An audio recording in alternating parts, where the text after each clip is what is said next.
आप स्वयं देख लीजिए स्वामी, कितनी असीम शक्ति प्रदान की है अपने भंडासुर को। देवी पार्वती, नहीं ब्रह्मदेव, आज आप स्वामी के पक्ष पे कुछ नहीं कहेंगे। आप और स्वामी समय समय इन असुरों को वरदान प्रदान करते हैं, जिसके कारण हमें अवतार लेकर सृष्टि को इनके दुष्कर्मों से मुक्त कराना होता है।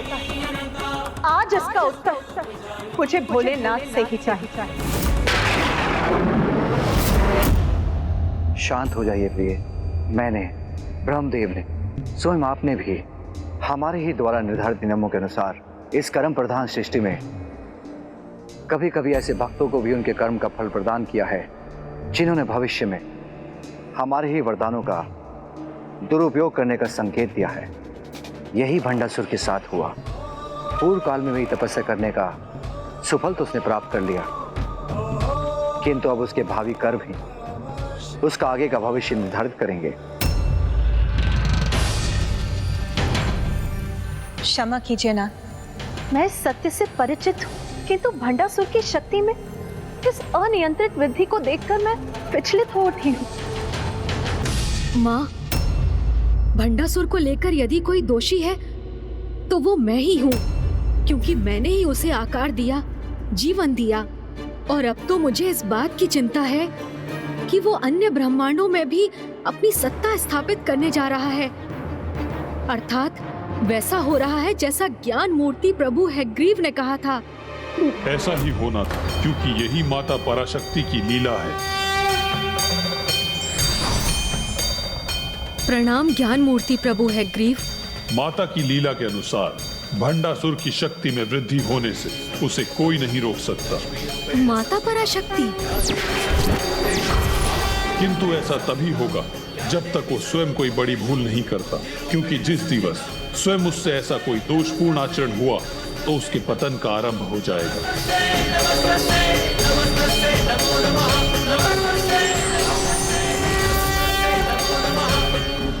प्रभु, अब हमें आज्ञा दीजिए।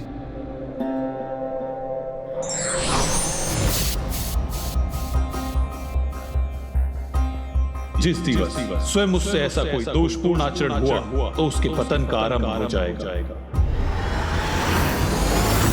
निश्चिंत रहो इंद्रदेव, जब तक आप मेरे अधीन हैं आपका स्वर्ग सुरक्षित है। मेरे भ्राताओं और मेरे पुत्रों, केवल एक स्वर्ग और एक इंद्र से मेरे राजसभा की शोभा नहीं बढ़ेगी, इसलिए विश्राम का समय नहीं है। तुम्हें तो सभी स्वर्गों से उनके इंद्रों को मेरे अधीन करना है।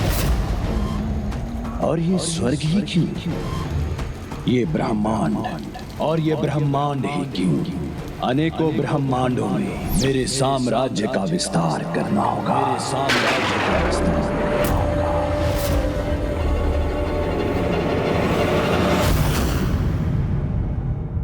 ब्रह्मांडों पर विजय प्राप्ति हेतु हमारी पताका के साथ 2 भयंकर दैत्य को भेजो, जो भी उसे रोककर हमारी अधीनता अस्वीकार करे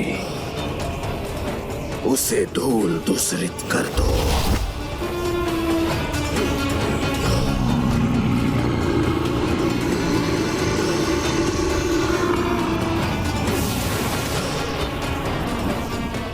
इन ब्रह्मांडों के त्रिदेव, यहाँ तक कि महादेव ही मेरे दैत्य को रोके तो उनसे भी युद्ध करना।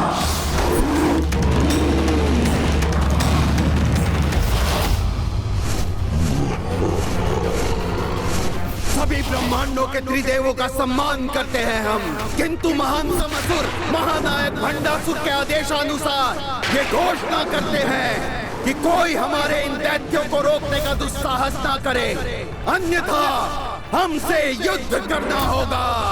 किंतु ज्ञात रहे, जिन्हें भी हमारी अधीनता स्वीकार है वो अपने अपने ब्रह्मांडों के इंद्रदेव को असुर महानायक भंडासुर जी के समक्ष प्रस्तुत होने के लिए भेज दे।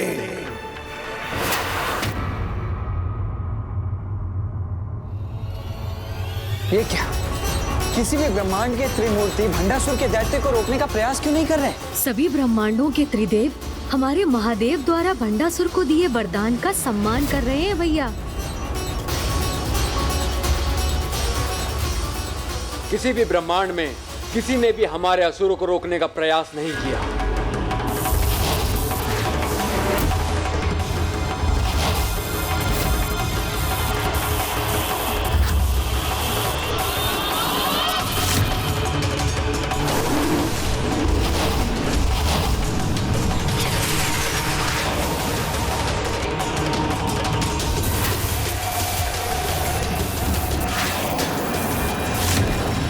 किंतु प्रभु, इस प्रकार तो भंडासुर बिना किसी विरोध का सामना किए एक के बाद एक ब्रह्मांड पर अपना आधिपत्य स्थापित करता चला जाएगा। हाँ नंदी जी, भंडासुर की शक्ति में इसी प्रकार निरंतर वृद्धि होगी, क्योंकि अभी उसे रोकने के लिए कुछ नहीं किया जा सकता। किंतु जैसा प्रभु हैग्रीव ने कहा था, मात्र तभी तक जब तक उससे कोई दोषपूर्ण आचरण नहीं होता। असुर महानायक भंडासुर, अब आपको असुर महासभा को संबोधित कर सभी असुरों को उनके महान भविष्य के लिए प्रेरित करना चाहिए।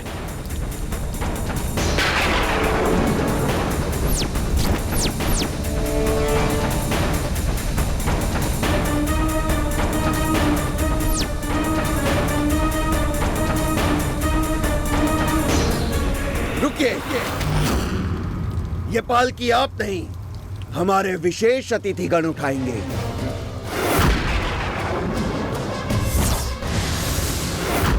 भ्राताश्री, ये भिन्न भिन्न ब्रह्मांडों के इंद्रदेव आज से आपके अधीन है और अब से यही इंद्रदेव आपका भार वहन करेंगे।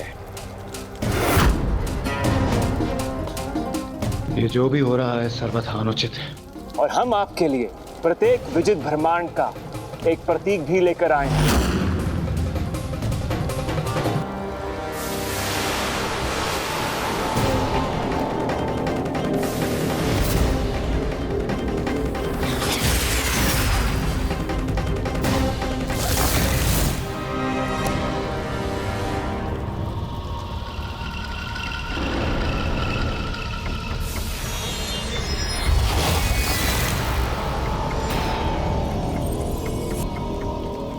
अपनी संपूर्ण प्रजा की महासभा को संबोधित करने के पूर्व ये उपहार प्राप्त करना अत्यंत शुभ है। असुर महानायक,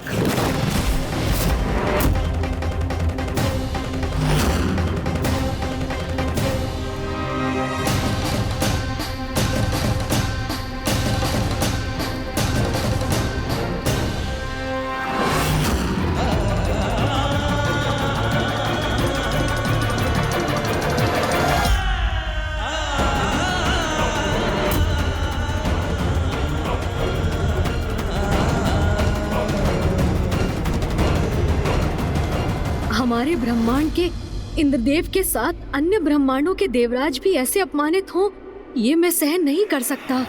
तुम चिंता मत करो अनुज गणेश, शीघ्र ही इससे कोई भूल अवश्य होगी, क्योंकि इतनी अपार शक्ति से तो किसी की भी सद्बुद्धि दुर्बुद्धि में परिवर्तित हो सकती है। फिर ये भंडासुर जैसा दुष्ट तो अवश्य ही कोई ऐसी आरंभिक भूल करेगा, जिसके पश्चात ये अनेकों भूल करने पर विवश होकर अपने पतन की ओर अग्रसर अवश्य होगा।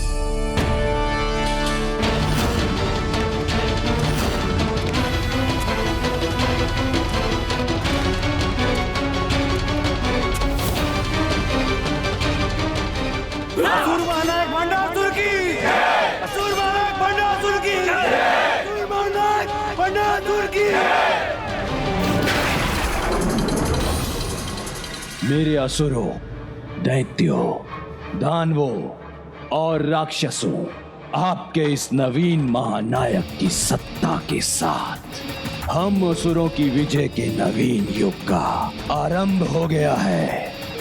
अब सर्वत्र फहराएगी हमारी विजय पताका। और गर्व की बात तो यह है कि असुरों का प्रभुत्व 10 ब्रह्मांडों में स्थापित हो चुका है।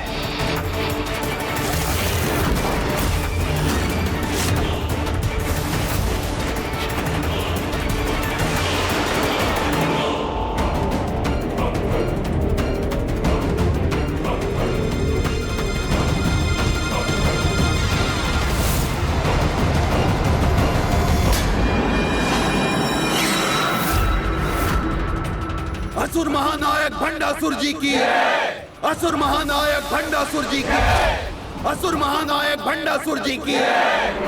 ये तो मात्र अभी एक आरंभ है। अपने पुत्रों और अपने भ्राताओं के साथ सभी शेष ब्रह्मांडों पर विजय प्राप्त करूंगा मैं।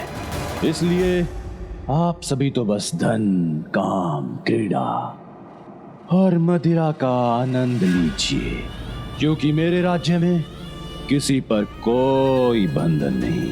पूजा पाठ व्यर्थ है, त्यागिए इसे। धर्म एक बेड़ी है, छिन्न भिन्न कर दीजिए इसे और आनंद में मग्न हो जाइए।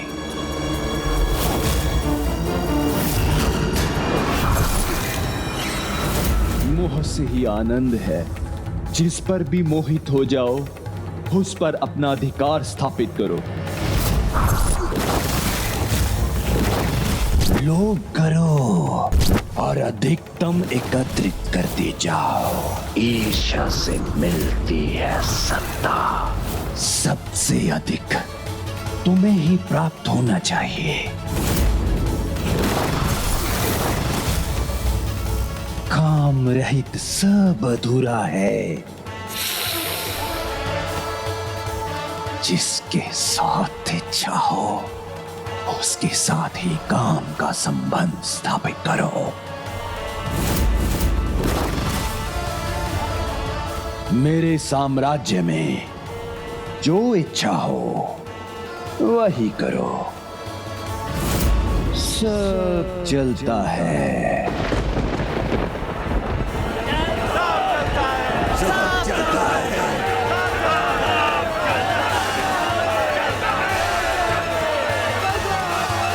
यहाँ मेरा कार्य संपन्न हुआ।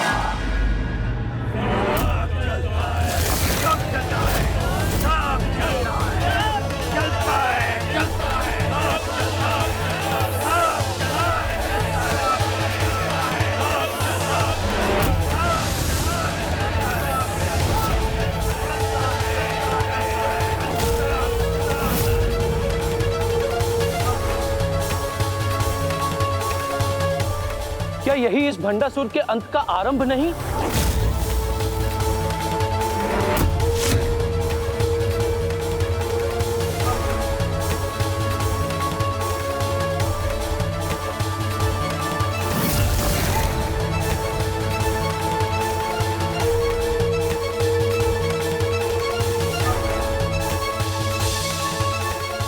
प्रणाम विघ्नहर्ता श्री गणेश जी।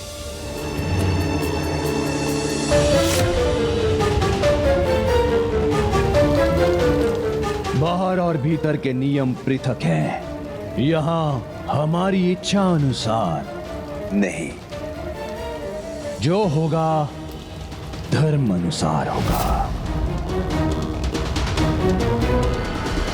वहां बाहर अपनी प्रजा को सब कुछ चलता है कि सीख देकर आया है, और यहाँ भीतर उसके विपरीत आचरण कर रहा है ये दुष्ट। यहाँ कोई भी दोषपूर्ण व्यवहार, अधर्म, पाप कदापि स्वीकार नहीं करूंगा मैं। और मेरे भवन में निरंतर अनुष्ठान का होना अनिवार्य है।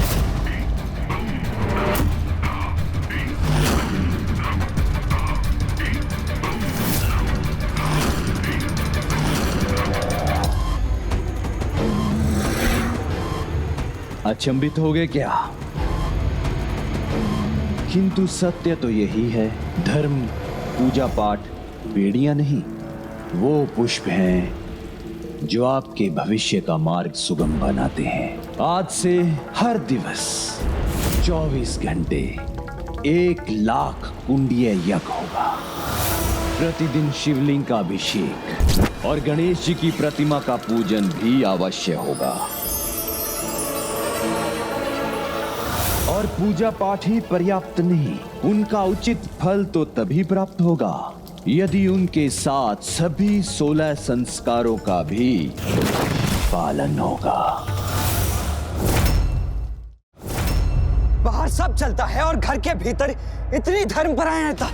हाँ भैया, जिससे बाहर आसुरी प्रवृत्ति का विस्तार हो, विनाश हो, और यहाँ भीतर ये दुष्ट असुर परिवार और भी सुरक्षित और शक्तिशाली बनकर अपने कुटिल प्रयोजन को आगे ले जा सके। प्रथम संस्कार, गृह में सदा तांबुल अथवा पान का सेवन हो, और विशेषकर गृह की स्त्रियां ऐसा अवश्य करें, क्योंकि तांबूल के प्रयोग से गृह में सदा श्री और सौभाग्य का वास होता है। और दूसरा संस्कार, शौच के उपरांत चरण धोए बिना कोई भी गृह में प्रवेश या पूजा पाठ नहीं करेगा, क्योंकि शौच के उपरांत चरण न धोने से कलयुग का प्रभाव होने पर दुर्दिन का आरंभ होता है। तीसरा संस्कार, गीले चरण लेकर कभी निंद्रा हेतु शैया पर नहीं जाना, क्योंकि इससे कुविचारों को प्रोत्साहन और दरिद्रता को आमंत्रण प्राप्त होता है।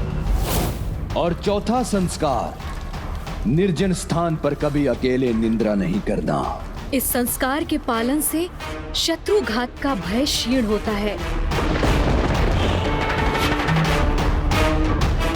और पांचवा संस्कार, गृह में सेवक, प्रहरी अथवा छात्र को आवश्यकता से अधिक निद्रा लेने की छूट नहीं होगी, क्योंकि प्रहरी और सेवक निद्रा में रत रहेंगे तो गृह की सुरक्षा क्षीण होगी, कार्य पूर्ण नहीं होंगे। और छात्र अधिक समय निद्रा का सेवन करेंगे तो विद्या अर्जित नहीं कर सकेंगे। और छठा संस्कार, पूर्ण रूप से अंधकारमय कक्ष में कभी निद्रा नहीं करना, क्योंकि ऐसा करने से अंधकारी शक्तियां का प्रभाव नहीं होता। और सातवां संस्कार, कभी भी शमशान भूमि में निद्रा नहीं करना, क्योंकि शमशान में निद्रा करने से व्यक्ति स्वयं को नकारात्मक ऊर्जाओं से प्रभावित होने का अवसर प्रदान करता है। आठवां संस्कार, अपनी शैया पर कभी भोजन नहीं करना, क्योंकि ऐसा करने से अस्वस्थता एवं मृत्यु का योग बनता है। नौवां संस्कार, कभी निर्वस्त्र निद्रा नहीं करना, क्योंकि निर्वस्त्र निद्रा करना महादेव का अपमान है। 10वां संस्कार, भोजन के उपरांत अपना मुख स्वच्छ करना आवश्यक है। ऐसा करने से अस्वस्थता उत्पन्न करने वाले कीटाणु और जीवाणु शरीर में प्रवेश नहीं कर पाते। और 11वां संस्कार, उत्तर दिशा में शीश कर कभी निद्रा नहीं करना, क्योंकि ऐसा करने से चरण दक्षिण दिशा में हो जाते हैं, जो दक्षिण में वास करने वाले हमारे पूर्वजों एवं काल भैरव जी का अपमान है। जिनके कोप का परिणाम मृत्यु नहीं हुआ तो मानसिक संतुलन खोना तो अवश्य होता है। और 12वां संस्कार, अपना शीश कभी भी पश्चिम दिशा में रखकर निद्रा नहीं करना, क्योंकि पश्चिम दिशा में शीश रखकर निद्रा करने से चिंताओं में वृद्धि होती है। और 13वां संस्कार, छात्र पूर्व दिशा में ही शीश रखकर निद्रा करें, क्योंकि पूर्व में शीश रखकर निद्रा करने वालों को ज्ञान और विद्या सहज प्राप्त हो जाते हैं।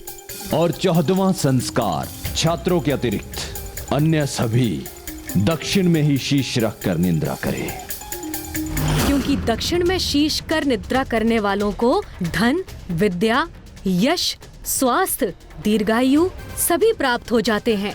15वां संस्कार, निद्रा करते समय कम से कम 1 प्रहर सर्वप्रथम दाहिनी ओर मुख कर निद्रा अवश्य करें, क्योंकि ऐसा करने से गहरी निद्रा का सुख प्राप्त होता है और गहरी निद्रा प्राप्त करने वाला सदा सुखी रहता है। और अब 16वां संस्कार, सभी को ही ब्रह्म मुहूर्त में ही जागृत होना होगा, क्योंकि ब्रह्म मुहूर्त में प्राण वायु का प्रवाह होता है। इसीलिए ब्रह्म मुहूर्त में जागृत होने से व्यक्ति निरोगी और दीर्घायु बनता है। ये सभी 16 संस्कार यज्ञ और वेद पाठ हमें प्रतिदिन पूर्ण करने होंगे।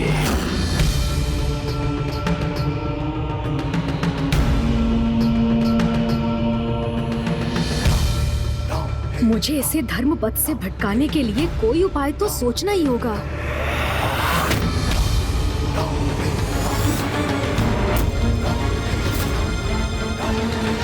ये आसुरी प्रवृत्ति और साम्राज्य का विस्तार मुझे कदापि स्वीकार नहीं। मैं भंडासुर को एक के बाद एक अनेकों ब्रह्मांडों पर विजय कदापि प्राप्त नहीं करने दूंगा।